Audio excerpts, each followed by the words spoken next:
Hello, I'm attorney James Sweeting III, and this week we're going to feature Sankofa Children's Museum. And this is a local children's museum of African history and African artifacts located right here in Baltimore off of Cold Springs Lane.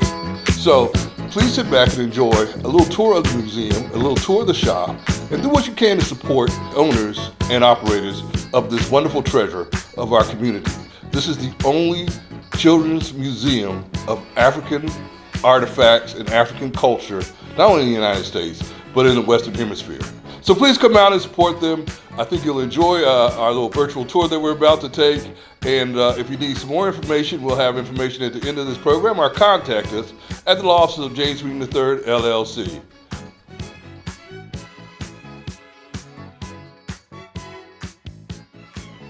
Well, let's see if there's any place we should start. Let's start with birth. Okay. Here we have Yoruba Ibeji, I-B-E-J-I. The Yoruba are the second largest ethnic group in all of Africa. They're in Nigeria. Their women have the highest rate of twin births in the world. For every 1,000 births to Yoruba women, 45 will be twins. Okay. When those twins are born, the Babalawo, their Yoruba or Ifa priest, will sit and talk with mom and give her some blessings and some instructions, and he'll remind her to go to the carver and commission him to do a set of Ibeji. These two. This and this. Okay. And now this guy, he was pretty nasty. He's from DR Congo, from a people called Bembe, B-E-M-B-E. And as you can see, he wasn't playing around. That's quite a piece. Interestingly, right above him, the piece with the two heads is you see the little hole? That's a cap. And we know when they'll dance it. We know why they'll dance it. We never know when. But that was made by a people in Nigeria called Idoma, I-D-O-M-A. Okay. And that is worn on the day they install a new chief. So the guy on the left with the white face is the old chief, who is now a spirit. That's why he's white. Okay. That symbolizes the spirit world. He's deceased, so he's white. This is the new chief coming on, and on the day that he gets installed, like, a king getting enthroned, this will come out and be danced. The piece on top, the arch-shaped piece, is not a handle. That represents the transference of power and authority from the deceased chief to the new chief. Yeah. And then this little piece is from the Yoruba people, again, the people who did the twins here. See the little handle? This is a dance wand from the Shango cult. Cult of Shango. When you see the double-headed axe on the head, that's a reference to Shango, who threw the double-headed axe, much like Thor for the Vikings, threw the axe to make thunder and lightning. This protected pregnant women. It's from a people in DR Congo called Lalua. And so this one was heavily used. You see all these marks. They were driven in the ground. That's her umbilicus, her belly button. This one was heavily used. And then this one over here was never used. It was put into the art realm right after it was carved. Maybe the simplest piece in here, which is this. It's the essence of abstraction, which is the magic that brought to the world, the wonderful world of abstraction. But that's a child's doll baby from a people called Mossi, M-O-S-S-I. The Mossi are in the country north of my wife's country, north of Ghana. It's called Burkina Faso. This was a slingshot. Okay. And this piece is protective. This is from a people called Songye, S-O-N-G-Y-E. They're in DR Congo also. This piece is the opposite. This is very threatening. This is to put a curse on somebody. Now the power's gone, that's why it's here. They would never, and Nganga would never give up a piece that's working. When they failed, they usually tossed them in the fire. and burned them. So here's a piece by the same people, the ethnic group called Congo, Kongo, who happen to live in Congo, but this is a protected piece. And hey, 3 heads are better than 1. But you see, again, adding the nails to make him better at, or this group better at protecting. And this is a piece I waited about 6 years to find. I had only seen them in the books. I knew about them. There's a cool story about it.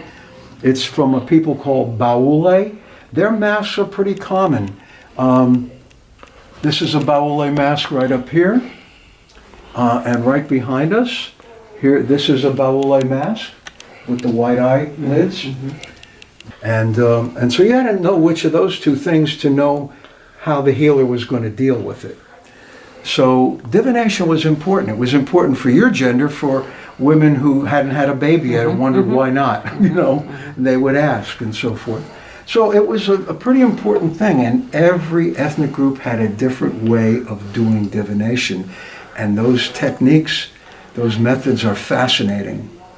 And the Yoruba have usually a circular tray. Sometimes it's a little bit more squared off, but it's usually a tray about like this diameter, and they'll put very fine sawdust on it, and the Babalawo will do markings on it, and he'll recite 401 verses, I believe it is, about 400 verses.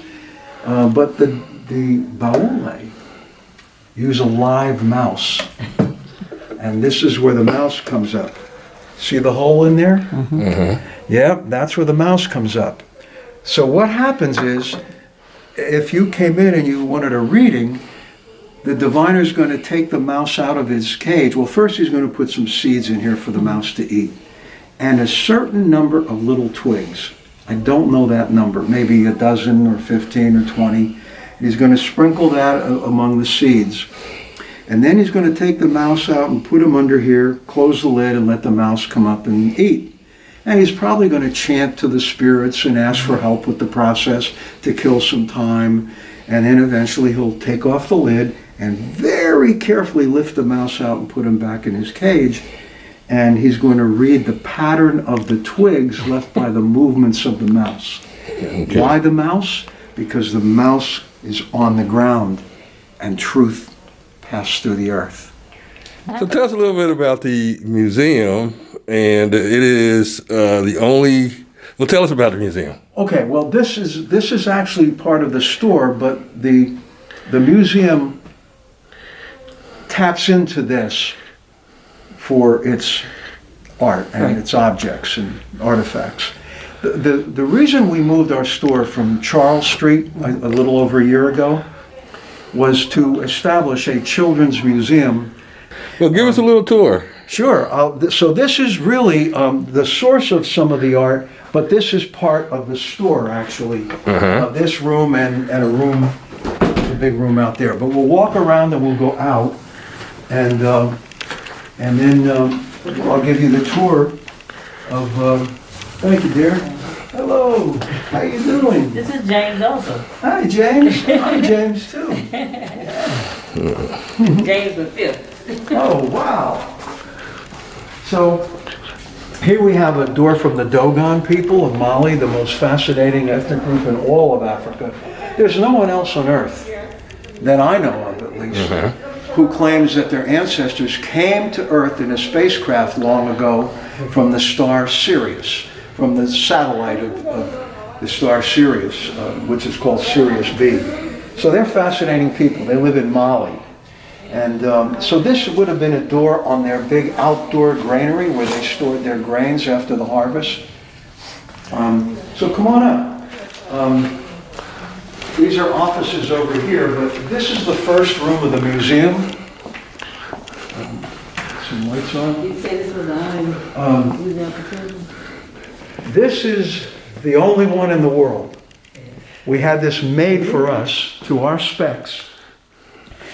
It was made here in Baltimore by a local guy who had never done it before, but he's an artist. We thought maybe he'd use maybe a hardwood, maybe some oak or something, or walnut or something, but he said, you know what you need? Because we said we want color separation. he said, rather than painting something like that, he said, we'll use playground plastic. It's very tough stuff. And, then he laser cut the names of the countries in. So we split it up into the 5 regions that you see here. Most of your ancestors would have been from West Africa. We have a house right about, well, there it is. My wife's from Accra, the capital. She's a city girl, which is right about here. And we have a house maybe 12, 15 miles outside Accra on the way to another nice little town up in the hill called Aburi. So I've been over 3 times, and she goes over about once a year. She still has family and friends over there. Over here, the kids do stamping of Adinkra symbols from the Ashanti. The name of the store, Sankofa, is an Ashanti word. It's the bird looking back. And of course, the Jinyane symbol. So these are all Adinkra symbols from the Ashanti here. Some of the samples that the kids can work from, and they learn about them. And it illustrates the thought and the thinking that went into their culture.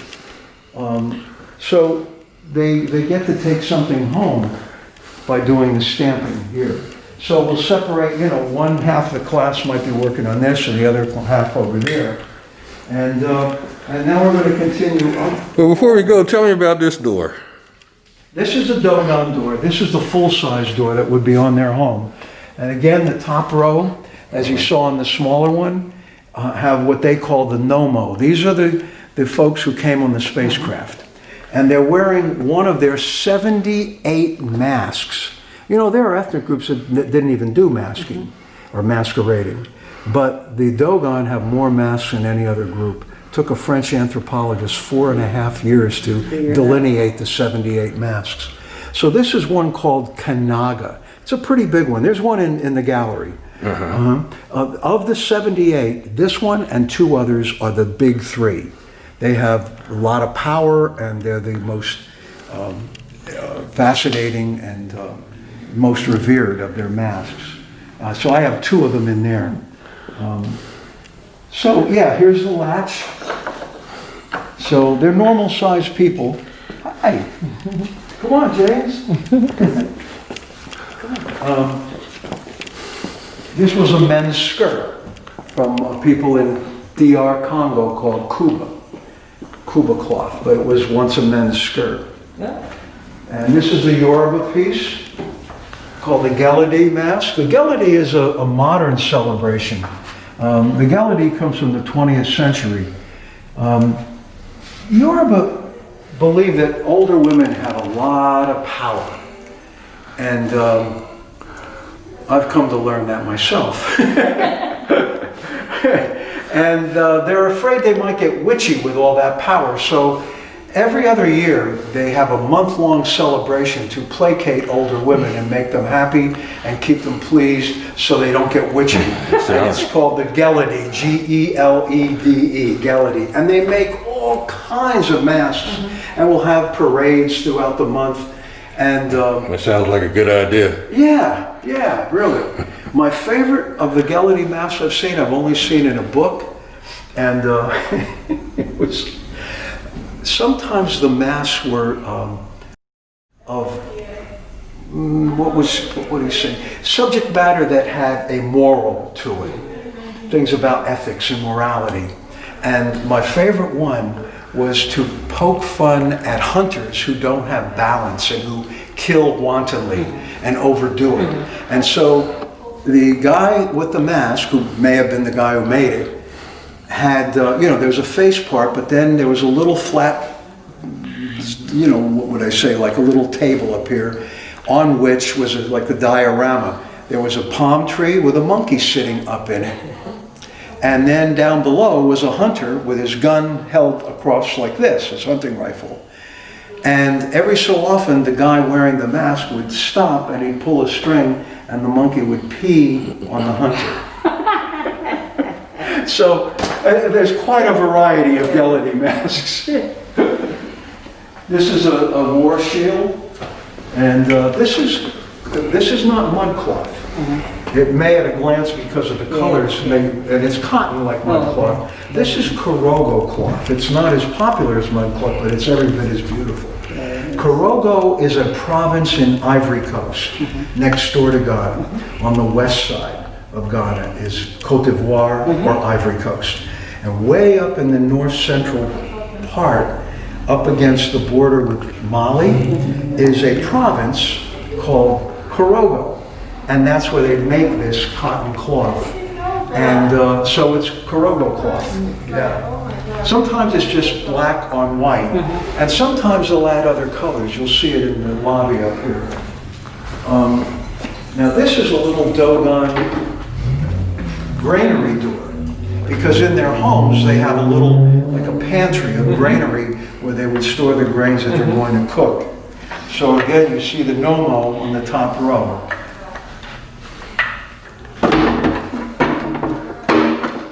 And another piece of kuba. And this is one from a people called Baga. The Baga people live on the coast of Guinea. Their women are well known for their very good rice farming. They're supposedly among the best rice farmers in Africa. What is this? This is a chief staff. It was hanging here, but I think, what's his name, John, our art guy, hung it with the knot on there, and it didn't, and it fell down, and one little piece of money fell out of his head. All these, they're pennies from a people called Kissi, Kissi, in Sierra Leone. So normally this is a straight piece, it's unbent and it's that long, and they're called pennies. You know, it was a British colony. So, but I have to put that in and rehang it. These are from the Fulani. This goes on the ankle, and this is a dance wand. So when they were dancing, these were restored and brought up and colored by whoever had it before we did. And this is another type of kuba cloth. We've been seeing the skirts like this one right there, but this is another type of kuba in Congo. And this is a wonderful mask from a people called Luba. Now, by the way, in Congo, most of the languages are Bantu, B-A-N-T-U. You've seen that word probably. In Bantu language. We make our hair into Bantu knots. Oh, okay, cool. Well, there are about 440 or 450 Bantu languages. In Bantu, boy, did this confuse me because I've never had a course in this. I just read and learned it on my own. Well, sometimes it's nice to have a professor give you a heads up when you're going into a new chapter, you know. But at any rate, I would see Luba, and in a particular book I have about 35 or 40 books on ethnographic or tribal art. And then I'd see the same photo maybe 6 or 8 months later in a different book that I had just gotten. And I read the caption and, now it says Baluba. Who are the Baluba? I thought this was just Luba.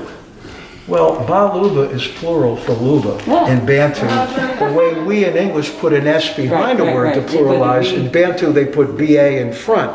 So the Kuba are the Bakuba, the Luba, the Baluba, and so on. And this is not a dragon. This is a chihuahua from a people in Mali called Bambara. And it has to do with farming. I'm going to tell you all about it when we get back down to the gallery. I'll show you how most of their people in most of their territory make them sort of as a vertical piece. But in the northwest part of their territory, they make them horizontally. This one is on steroids. They're usually about this big, you know. So this is a monster. Now see that mask there next to your door? I have a small version of it. Yeah, unfortunately. So now what is it? Unfortunately, you got... The Ashanti make them. The problem is the Ashanti did not do masks. They make them to sell to tourists. The Ashanti had gold. Who needs a mask? No, I'm kidding. But that's true. They had the gold, but that isn't why. They just were not into masks. There is no such thing as an Ashanti mask. So here's another Geledi mask from the Yoruba. And the Bamileke people in Cameroon make these wonderful tables, and so they built it up from that into a chair. And this is a Bamileke hat for men. But they don't use them in this color. They only use them in red, and they only use them for a celebration of their king, who's called a fon, F-O-N, and they would dance them in red. You'll see one of those in the museum. This is a conference room where we have meetings and so forth. The bundle of powerful stuff is on the back. It's from what people call Mbete in Ghana. This is the lobby for the museum. So this is where the schools will enter. Whoops. And get ticketed and all that. If I say Herbie Hancock, does that resonate with you guys? Well, back in the late 70s or early 80s, Herbie did a great album with the song Watermelon Man on it, and that album was called Headhunters. That mask was on the cover. Wow. Now, on the cover, it's like a bright yellow, day glow kind of color, but this is the type of mask. And by the way, it has nothing to do with headhunting. The mask is really an agricultural mask. It's for a one-day celebration that the Baule people have when they finish planting. So they've just spent many, many weeks, with a hand hoe, chopping weeds, digging a furrow, putting in seeds, covering it in water, back-breaking in the hot African sun, and now everything's planted. They know that in a couple months they're going to be eating well again, and they're very happy, and they have a one-day celebration called Goli, G-O-L-I. The snake is very famous. That's more Korogo cloth there. But the snake is from the Baga people of Guinea. People, I told you, they're women on great rice farmers. And it's protective.